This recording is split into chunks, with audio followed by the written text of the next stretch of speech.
খুব বাজে, খুব বাজে। এটা বলার ভাষা নেই। যে যার মতো বলে বলছে, কেউ বিশ্রী গালাগালি দিচ্ছে, যেটা আমি এখন দিতে পারছি না, কারণ এটা সবাই দেখছে।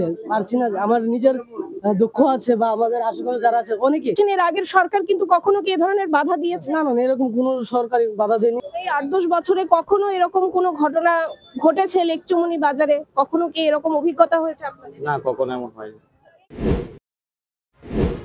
আগরতলা পৌর নিগমের থাবা এবার লেকচৌমুহনী বাজারে যে কোনো সময় উচ্ছেদ হতে পারে দোকানপাট। বিকল্প কোনো ব্যবস্থা না করেই আচমকা হুঁশিয়ারি প্রশাসনের।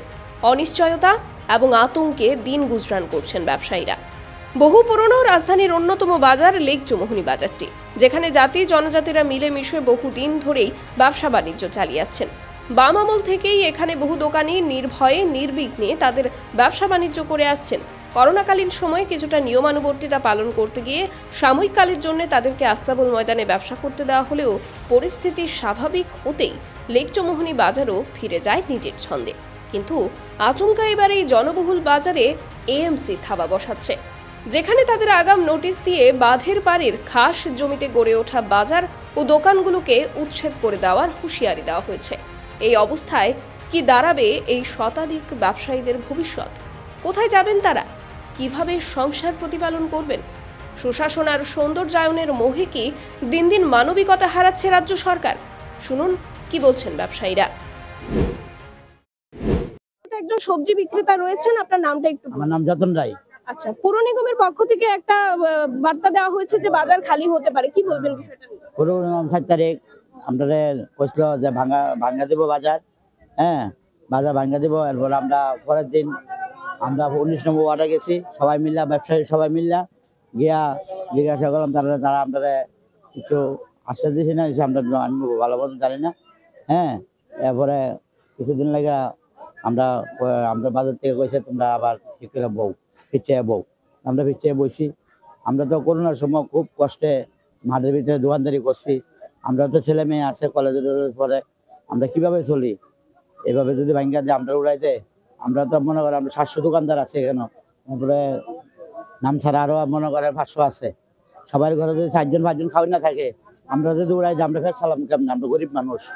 হ্যাঁ, আমরা করোনার সময় মনে করেন আমরা ভাঙ্গা বৃষ্টি বান তুবানের মধ্যে তো চলছি, মালিকের টাকা ভাঙ্গা খাইছি। তখন যদি আমরা উড়াই দেয়, আমরা কেমনে খামো? আমরা সবাই আমি বললাম আমরা সবাই কেমনে খামো এই চিন্তা। আমরা রাত্রেবেলা ঘুমাইও না, বাড়ির ভিতরে 4জন 5জন খাওয়াই না। গতকালকেও প্রশাসনিক লোক এসেছেন এবং এখানে এসে অ্যানাউন্স করে গেছেন মাইক দিয়ে। অ্যালাউন্স করে গেছে আপনারা 6:30টার মধ্যে কইছে বাজার ভেঙে দিব। হ্যাঁ, কমিশনার শৈলেন কুমার যাদব আসলো, ঘুরে টুরে গেছে। এরপরে আপনার মাইক দিয়ে অ্যালাউন্স করছে 6:30টার সময় আমরা সবাই কইছে, ফল দোকানে তারা কইছে 6:30টার মধ্যে আপনারা ঢুকাইলেন। হ্যাঁ, আপনার 6:30টার মধ্যে আইবো। হ্যাঁ, তো আসে না, শিব পূজা, বাজার তো প্রচুর লোক সংখ্যা আছে, কিভাবে ভাঙবো তারা? বাঁধের উপরে শুধুমাত্র সবজির দোকান নয়, এদিকে ফলের দোকান রয়েছে, মাছ মাংসের দোকান রয়েছে, বেশ অনেকগুলো দোকান রয়েছে। এখানে যারা ফল ব্যবসায়ীরা রয়েছেন ওনাদের সাথে কথা বলবো। দাদা, একটু আপনার নামটা। প্রসেনজিৎ সরকার।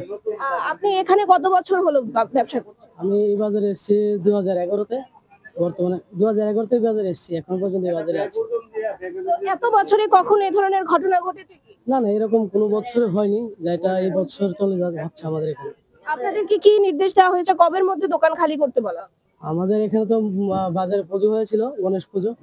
ওখানে মিটিং হয়েছিল একটা ছোটখাটো। তারপর আমাদের মেয়র সাহেব আর অন্যান্য ছিল অতিথি, ওরা 4 তারিখ এসেছিল। সময় দিয়েছে জাস্ট 2 দিনের। ওরা বলছে 2 দিনের সময় দেওয়া যাবে, তারপর আর 6 তারিখ নির্দিষ্ট সময় ভেঙে দিবে তারা। যদি আমরা নিজেরা না ভাঙি, ওরা নিজেরা ভেঙে দেবে। 4 তারিখে আসলো, 6 তারিখের মধ্যে ভেঙে দেওয়ার হুমকি দিয়েছে। হুমকি বলতে যা তারা বলেছে ভেঙে দেবে, ওইটাই।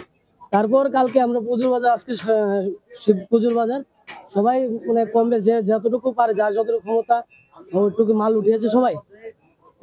কম কেউ বেশি সবাই উঠেছে। তার মধ্যে কালকে অ্যানাউন্স করলো দুপুর 12টা 12:30 নাগাদ যে 6টা পর্যন্ত আমরা যার মাল সরে নেওয়ার জন্য, নয়তোবা তারা যে কোনো মূল্যে হোক 6:30টার মধ্যে বাজারে ঢুকবে। যদি হয় থাকবে, নয়তো তারা ভেঙে দেবে। তারপর সব যারা যা দোকান গুছিয়েছে তারা সব তুড়মুড়ি করে দোকান, কেউ জিনিস ভাঙছে, কেউ জিনিস সরিয়ে দিয়েছে। কিছুই হলো না। আমাদের যে মাল একটা টার্গেট থাকে, তো যে মালিক গরিব, আমরা আজকে ধরুন 10 টাকার মাল গুলবাজার থেকে আনলাম, হোলসেলে আনলাম, ওইটা 12 টাকা 15 টাকা বিক্রি করবো। ওইটা তো বিক্রি তো দূরের কথা, আমরা যেটা পুঁজি এনেছি ওটাই ওঠার মতন ব্যবস্থা হয়নি। এই হলো অবস্থা। আজকে 4 রাত ধরে আমাদের ঘুম নেই, কারণ কোন সময় কোন ঘটনা ঘটে যেতে বলার নেই।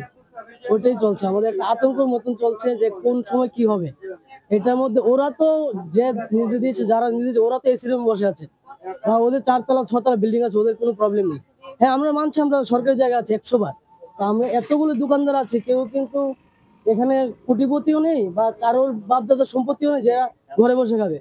এই যে বাজারটা, এটা কিন্তু আজকের বাজার নয়, বহু পুরানো বাজার। আপনি 2011 থেকে ব্যবসা করছেন, তো এর আগেও কিন্তু এই যে খাস জমিতে ব্যবসা করছেন, এর আগের সরকার কিন্তু কখনো কি এ ধরনের বাধা দিয়েছে? না না, এরকম কোনো সরকারি বাধা দেয়নি বা কারোর মেন্টালিটি এরকম হয়নি যে এরকম সবার একসাথে একটা এত বড় ধাক্কা দেবে। এই প্রথম আমরা দেখতে পেলাম। আমরা বলতে এইরকম আমি বিগত বছর আজকে দেখতে পেলাম এরকমটা। রাজধানী জুড়ে বেশ অনেকগুলো বাজারে কিন্তু এ ধরনের অভিযান হয়েছে, লেকচুমনি বাজারে এবার হচ্ছে, কিভাবে দেখছেন বিষয়টা?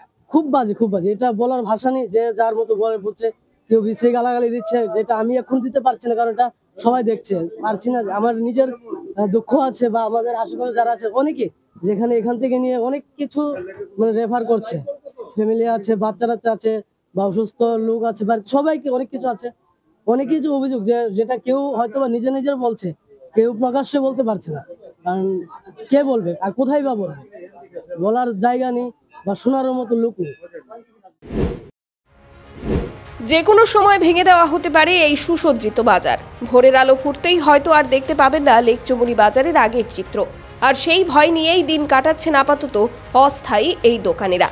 পুর নিগম এর আগেও বহু বাজারে এমন অভিযান চালিয়েছে। রাতারাতি বহু অস্থায়ী দোকানীদের দোকান বুলডোজারের ধাক্কায় গুঁড়ো হয়ে গেছে। করা হয়নি তাদের জন্য কোনো বিকল্প ব্যবস্থা। এই অব্যবস্থাপনা কতটা যুক্তিসঙ্গত? এর বিরুদ্ধে কি আপনারাও জানাচ্ছেন প্রতিবাদ? তবে আপনার প্রতিবাদের ভাষা লিখে যান কমেন্টে। ব্যুরো রিপোর্ট, খবরের প্রতিবাদ।